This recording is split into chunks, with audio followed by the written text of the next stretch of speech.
All right, let's dive right in to the story of Jim and Patty Roberts. The faces of coffee people, right? Exactly, the And Portland coffee chain that kind of just disappeared, it seems like, overnight. Mm-hmm. We're going to unpack their journey, though, the Oh, highs and lows, and some surprising turns you might not even know about. I'm intrigued. We've got articles, interviews, and even some old coffee people memorabilia to dig through. So Wow. this is going to be quite the brew. I love it. What's so interesting about their story is it's not just about one company. It's Yep. like a window into like Portland's evolving coffee scene Uh, and the challenges of just being an entrepreneur in general. yeah. So think of this as like a case study, but with some real heart behind it. Okay, I like that. So let's rewind all the way back to 1966, Eugene, Oregon. Okay. Sunday school, of all places. That's where Jim and Patty crossed paths. A classic meet cute. I know. Jim, the charismatic poet, caught Patty's attention, and their connection went beyond just like shared beliefs. They got married a few years later, Okay. and right away, that entrepreneurial drive was there. They Right. needed money, they were young. Yeah. So they started selling coffee at the Eugene Saturday Market. Makes sense. And their supplier, a little operation called the Coffee Bean, Oh, wow. run by a guy named Jeff Ferguson, Okay. who, as it turns out, Yeah. becomes a pivotal figure Oh, in really? their whole story. He Interesting. kind of pops up at crucial moments. Wow. Almost like fate had a hand in their whole coffee destiny. I love that. So it's a fascinating dynamic. Yeah. Jim actually ended up working for Jeff at the Coffee Bean, Okay. learning all the ins and outs of the business. Mm-hmm. This was Jim's coffee boot camp, basically. Uh-huh.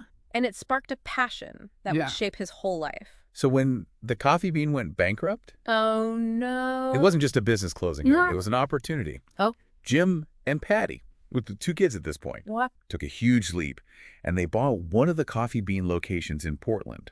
Okay. They renamed it Coffee Man. Cute. Picture this Fancy. young family living above their shop, Oh, just trying to make this coffee dream a reality. that's the classic entrepreneur's tale, Right. filled with grit and uncertainty. Totally. But here's where the story takes a turn Okay. that like foreshadows their whole journey. Right. So their initial coffee bean shipment was terrible. Oh. They needed a new supplier, fast. Yeah. And guess who they turned to? Ooh. A small, unknown Seattle company Right. called Starbucks. You can't make this stuff up. I know. Imagine, these small-time coffee shop owners Right. getting their beans from the company. That would become like this global behemoth. I know, it's crazy. It's wild. It's crazy. And what's even more interesting is they actually suggested that Starbucks try serving specialty drinks, Okay. like cappuccinos. Interesting. Now we know how huge that market became. Right. But back then, Yeah. the Starbucks rep literally laughed at the idea. Oh, wow. It makes you wonder, Yeah. was that a missed opportunity for Starbucks? Right. Or was the market just, like, not ready for cappuccinos yet? It's a great question. Yeah. And it highlights a key lesson for anyone in business. Hmm. Sometimes being ahead of the curve Right. Yeah. can be just as risky Yeah. as being behind it. Totally. Thankfully. Timing is everything. For sure. Back to Jim and Patty. Huh? Running Coffee Man with two little kids proved tough. Yeah, I bet. In '81, they sold the shop Okay. and moved to Newport, Oregon, Oh, wow. hoping for a fresh start. Makes sense. But their coffee roasting business, Java Coffee Market, and Yeah. their kind of eclectic shop, Yeah. the establishment, both floundered. Oh. It's a reminder that entrepreneurial passion doesn't always equal smooth sailing. No, it doesn't. They faced financial setbacks, Yeah. even had to trade away a family heirloom, Really? this beautiful antique coffee grinder. Just to make rent. It's rough. I know, it's a poignant image, I think, Yeah. of the sacrifices entrepreneurs often make. Totally. So that must have been a real turning point for them. Yeah. A real gut check moment. Mm-hmm. So they head back to Portland, Okay. and guess what? What? They end up working with Jeff Ferguson again Oh, wow. at Coffee Bean International, CBI. Okay. And by this time, their family has grown to 4 children. Oh, wow. So it seems like every time they try to move away from coffee, Yeah, it pulls them back in. it does. And this time working for CBI, Mm-hmm. Jim is exposed to the world of specialty coffee on a larger scale. Oh, cool. So he's learning, observing, and all the while, an idea is brewing. I like it. So that brings us to the birth of Coffee People, Okay. 1983. All right. Jim, with his ever-present vision, secured a $4,000 loan from, you guessed it, Jeff Ferguson. Of course. And they opened their first shop on Northwest 23rd Avenue. They were determined to create something unique, like a coffee experience, unlike anything Portland had seen. And they did. Yeah. Jim's knack for branding was evident right away. Okay. They had quirky drink names like the Velvet Hammer, the Black Tiger Shake. I remember those. And they were among the first to really embrace this idea of coffee as a social experience. Right, like a community. Totally. But just 2 years later, they're struggling again. Oh, no. Imagine the heartache of having to, hand the keys back to Jeff, feeling like their dream was slipping away. It's a testament to their character that even in the face of failure, they didn't give up. Right. And this is where Jeff's role in their story takes another turn. Okay. Instead of taking back the business, he offered Jim and Patty jobs managing Coffee People with the option to buy back half the company later on. So it's almost like he saw their potential. Yeah. Even when they were doubting themselves. Absolutely. And they made this brilliant kind of cheeky move. What's that? To solidify their positions at Coffee People. Okay. They put their faces on the company logo. Oh, that's smart. It was marketing genius. Yeah. Making them instantly recognizable as the symbols of Coffee People. Yeah. Even before they fully owned it. That's so interesting how they managed to turn that challenging situation into an opportunity. Oh, no, right. To build their brand. Mm-hmm. So they poured their hearts into running Coffee People. Yeah. Introducing Portlanders to new coffee experiences. Mm-hmm. And all the while, Jim's innovative mind was at work. Always thinking. Always looking for ways to, push the boundaries. Mm-hmm. Okay. So Coffee People's taking off. They've got their faces on the logo. Right. And Jim's innovative mind is whirring away. Yeah. This is where things get really interesting. Okay. So Jim was constantly observing, looking for ways to improve the coffee experience. Okay. Picture this. All right. A rainy Portland day. Customers are huddled outside their Holidays Market location, desperate for their caffeine fix. All right. That's when the idea for Motor Mocha hit him. Oh, wow. The nation's first drive-through espresso bar. Talk about a game changer. I know, right? I bet that was a pretty revolutionary concept back then. Absolutely. Yeah. It totally was. Yeah. And you want to know something funny? Yeah. The first customer ordered a hot dog. What? They wanted a snack with their coffee. Apparently. That's hilarious. I know. So people weren't quite sure what to make of a drive-through coffee shop at first. No, not at all. But Motor Mocha was a huge success. It was. It paved the way for, the whole drive-through coffee culture that we know today. Right. It's everywhere now. Exactly. It's a testament to Jim's vision, I think. Yeah. That he understood what customers wanted even before they knew they wanted it. I agree. He was ahead of the curve. He was. That's also a great example of how, a simple observation can spark a truly innovative idea. Totally. Just looking around and thinking about how to make things better. Exactly. So Motor Mocha's success, really fueled their expansion. Okay. And then finally, in 1991, they bought back the other half of Coffee People. Oh, wow. They had fulfilled their agreement with Jeff. They did it. Yeah.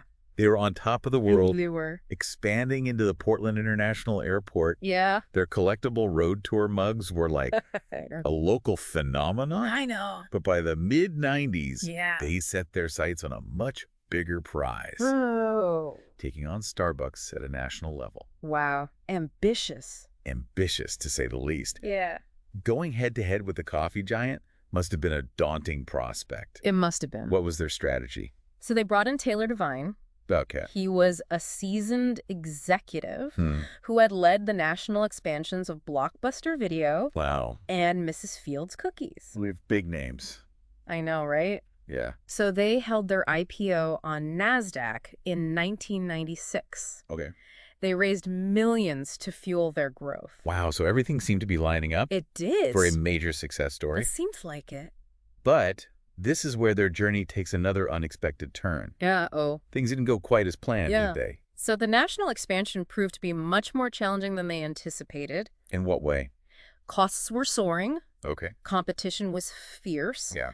And they were struggling to maintain that quality and, like, quirky charm Right. that had made them so successful in Portland. Right. Like, you can't just manufacture that. Exactly. You can't just force it. No. By the second quarter of 96, Yeah. cracks were starting to show. Oh, no. It's a classic tale of a company trying to scale too quickly, Yeah. losing sight of, like, what made them special in the first place. I agree. Yeah. It's a key insight, I think, for anyone thinking of growing their business. Mm. Rapid expansion can sometimes dilute what made you successful initially. Right. Like, you lose the heart of it. Exactly. So what happened next? Okay. How did coffee people try to navigate these choppy waters? So they were desperate for a solution, and that led them down a path of acquisitions and mergers Okay. that would ultimately reshape the fate of coffee people. Yeah.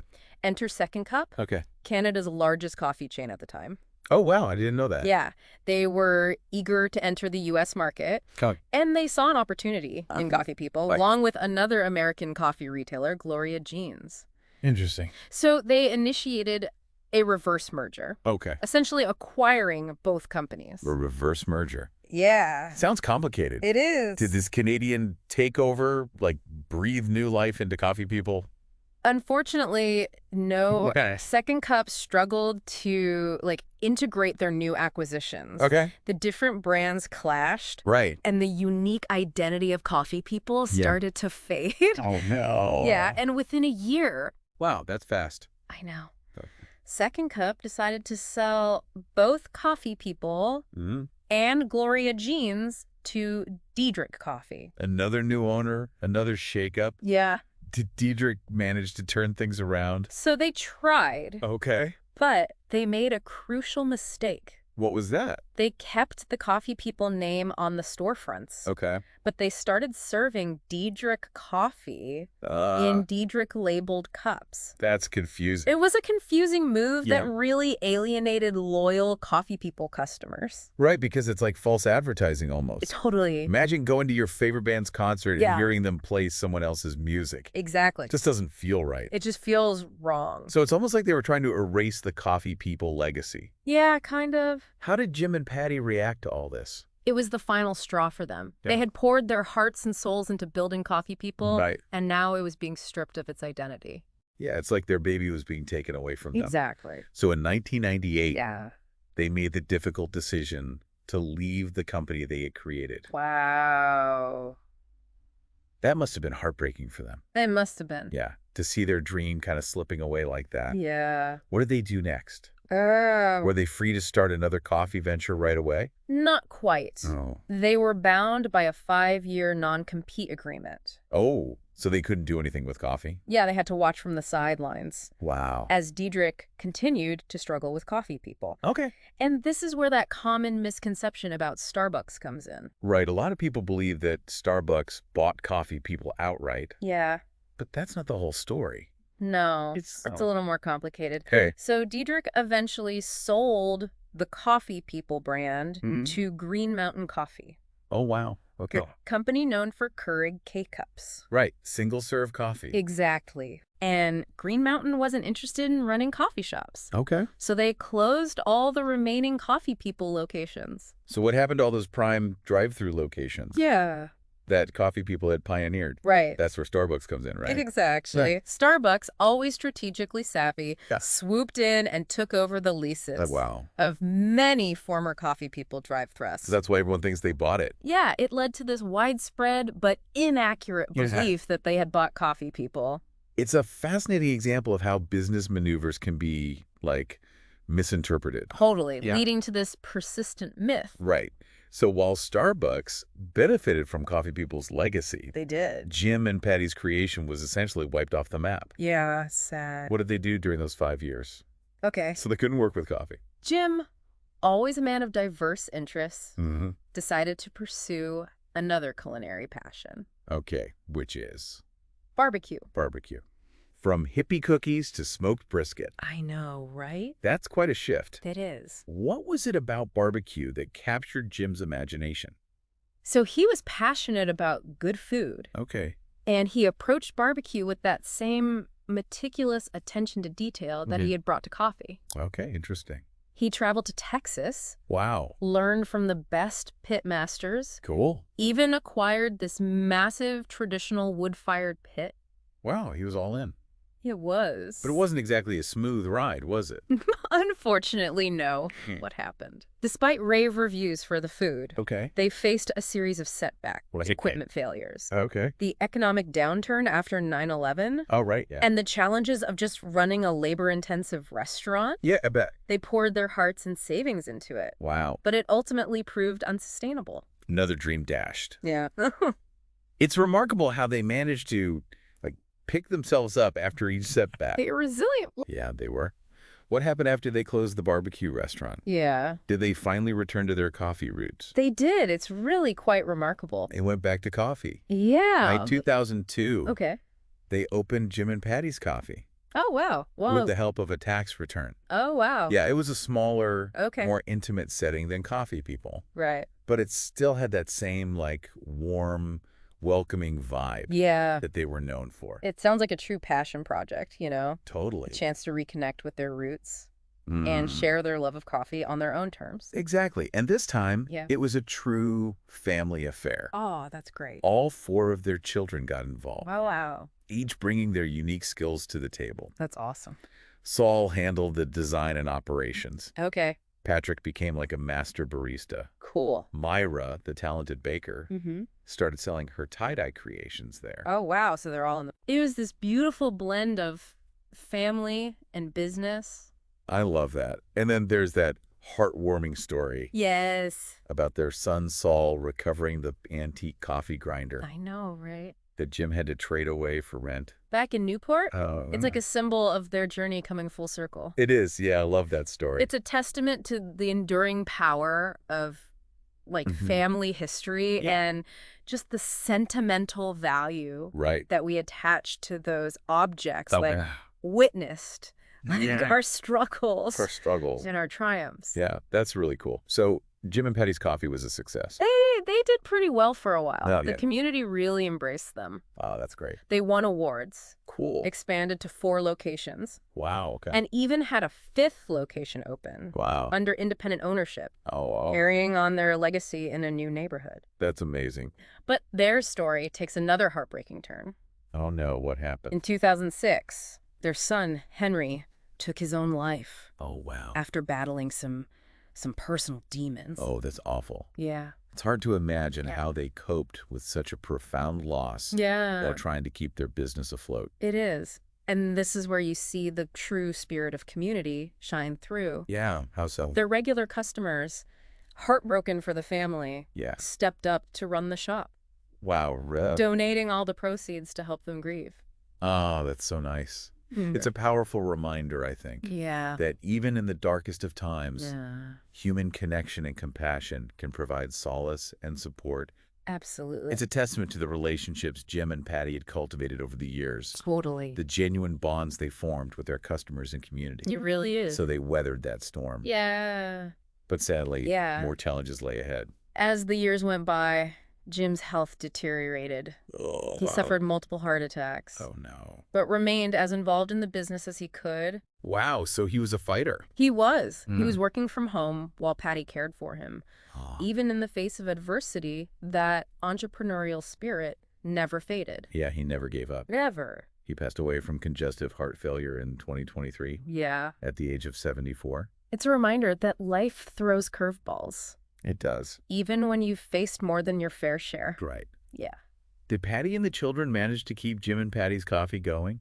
They fought hard, Yeah. but some poor expansion choices, Okay. coupled with the economic strain of the COVID-19 pandemic, Oh, right, yeah. left them with insurmountable debt. Oh, no. They launched crowdfunding efforts, Okay. even auctioned off rare Coffee People memorabilia, Wow. but it wasn't enough. Oh, In November 2024, yeah. Jim and Patty's Coffee closed its doors for good. What a roller coaster of a story. It really is. It's filled with so much creativity, resilience, heartbreak, and community spirit. I know, it's hard to know what to focus on. I know. Their story's like a microcosm of the challenges and triumphs of entrepreneurship. Right. They had their moments of brilliance and innovation. They did. Their brushes with national success, Yeah. But they also face those setbacks. Right. Financial struggles. Yeah. Personal tragedies. It reminds us that success is rarely a straight line. Yeah, It's more like a winding path totally. with unexpected twists and turns. So what can we learn from Jim and Patty's journey? Right. What wisdom can we glean from their experiences? I think on a practical level, Yeah. their story really highlights the importance of adaptability. Okay. They were constantly pivoting Yeah. from coffee man to the establishment, Right. coffee people, Yeah. even venturing into barbecue. Uh-huh.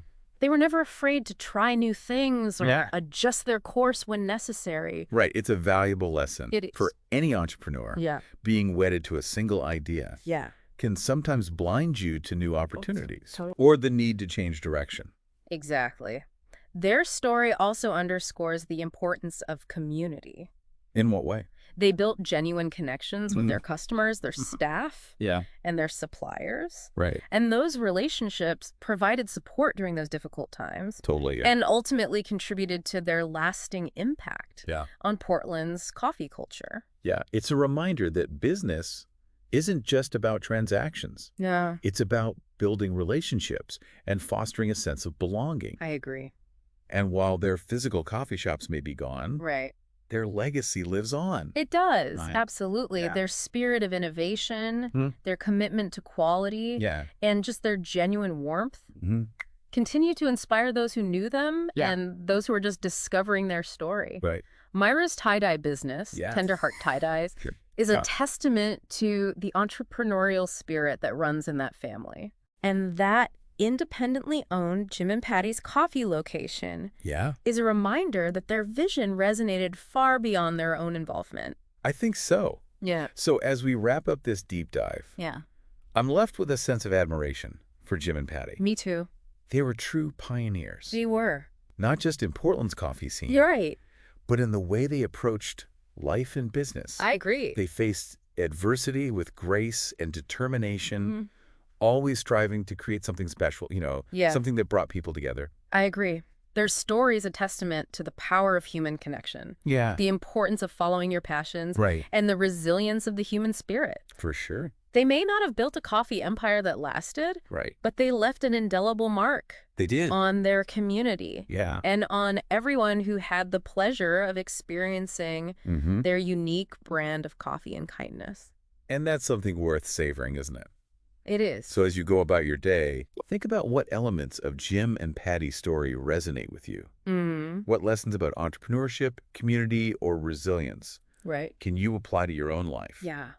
And maybe, just maybe, Okay. grab a cup of coffee in their honor, I love that. savoring each sip as a reminder of the enduring power of good coffee Yeah. and the human connections it fosters. I like that. Until next time, fellow deep divers, Yes. keep exploring, keep questioning, and Mhm. keep brewing up your own unique stories. I like it as you